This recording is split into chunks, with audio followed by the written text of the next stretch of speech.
Kayo po ay veterano na, isang Okay. election lawyer. Ngayon lang ho ba nangyari yung ganito na nasayang ang milyong-milyong mga balota na nagkakahalaga ng halos 130 o 135 million pesos daw? Okay. Yeah, sa aking pagkakaalam, ngayon nga lamang nangyari ang bagay yan. At talagang malaking panghihinayang natin dyan. Pero hindi naman natin may iwasan yan kasi hinahabol din naman ng Commission on Elections ang kailang mga deadlines. At ito naman ay para naman maiwasan itong mga bagay na ito. Siguro sa mga susunod, lalo na ngayon na mag-iimprenta pa sila, sana tiyakin nila na yung mga desisyon nila ay talagang papanigan ng Korte Suprema. At tiyakin na yung mga desisyon ay naayon talaga sa batas at sa facts of the case at talagang titindig yan sa Korte Suprema kung ito ay iaapila ng na-disqualify na kandidato.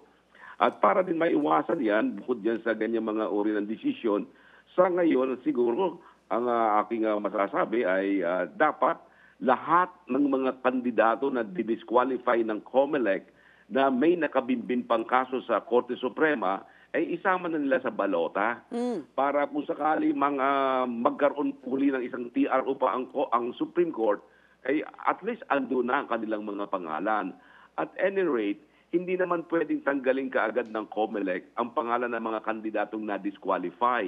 Kasi sabi nga kanina ng spokesperson ng COMELEC, kapag na-disqualify, pwedeng mag-substitute ang kandidato.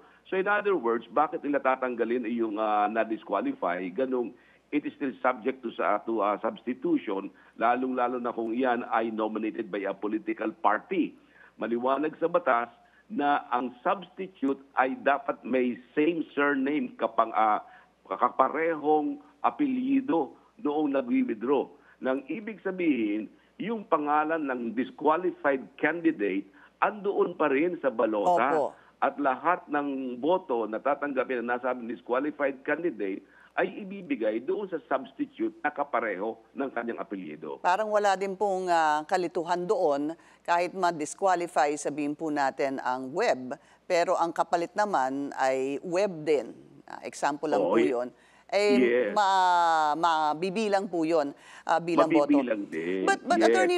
Attorney Romy Mac, ang tanong ho kasi dito, kasi hindi ko po alam kung meron pang pending na questions or disqualification cases before the Supreme Court.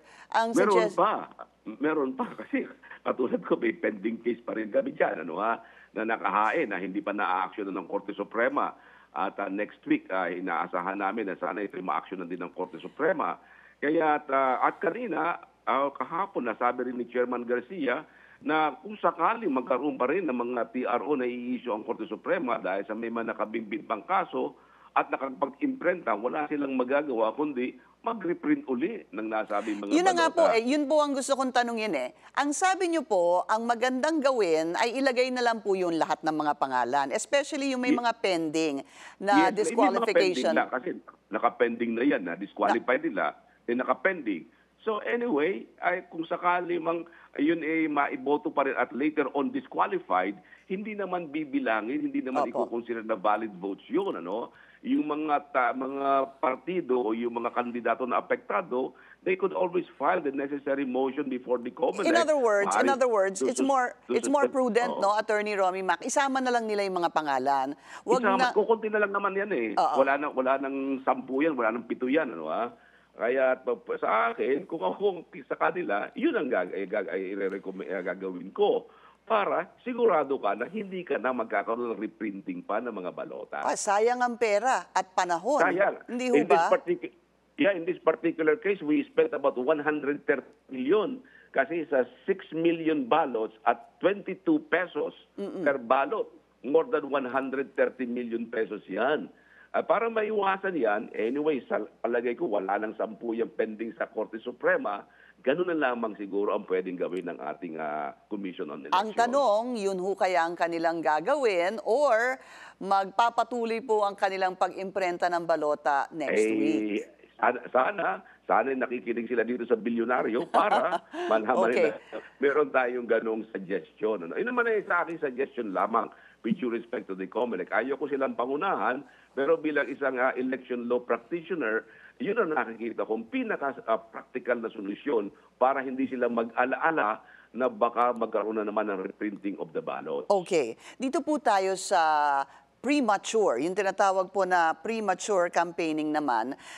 Attorney Romy Mac, taliho ba talaga ang kamay ng COMELEC dito? Jurassic na raw yung batas, sabi ni COMELEC chairman. Sang-ayon ho ba kayo dito? Talagang tali ang kamay ng COMELEC dahil sa yan sinasabi ng batas at sinabi ng ating Korte Suprema. Pero sa akin, pwede namang questionin yan eh. Kasi ang nakakatawa kasi ang batas na yan, you file the certificate of candidacy, but you are not yet considered as a candidate. Hindi ka parang itinuturing na kandidato. At kandidato ka lamang at the election period, di ba? At the campaign period. So walang premature campaigning. Ang sa akin, kung hindi pa siya kandidato, ay bakit maraming petition to disqualify them as candidate? Hindi pa pala sila kandidato eh. Ay why are they recognized as candidate kapag mayroong mga petition for disqualification? Opo. So in other words, pwedeng questionin natin ang batas na yan na mukhang hindi yata tama yan at taliwas sa rules ng mga batas na umiiral sa ating bansa. Ito ho ba, plano niyong questionin? Marami kasing inaaskaso pa rin, kaya hindi na mapagtuunan din ng pansin. Kaya nag-uusap-usap nga kami mga election lawyer na maaari din questionin yung bagay na yan.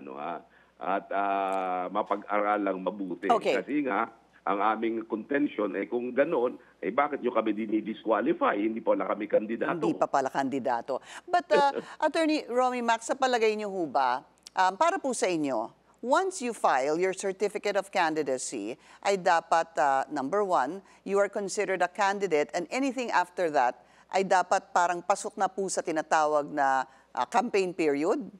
Dapat lamang, sapagkat kandidato na siya eh. Ay bakit ang mga barangay candidates, pasok agad sila? Ay pareho naman silang kandidato. Ang nangyari nga lamang dyan, sa automated election, nagkaroon ng pagbabago ang definition nila ng candidate. Pero kung yan ay siguro dadali sa Korte Suprema at magkakaroon ng panibagong ruling at sasabihin ay there is no equal protection, bakit sa mga kandidato sa barangay considered as candidate sila? Bakit sa kandidato sa automated hindi pa sila considered na candidate? Ay pareho lang naman silang kandidato. Kaya mga bagay na yan, pwedeng pag-aralang mabuti ng Commission on Elections. Maraming salamat po sa inyong oras. Election Lawyer Romulo Maraming salamat, Macalimutal. Pinky and Corina. Thank you.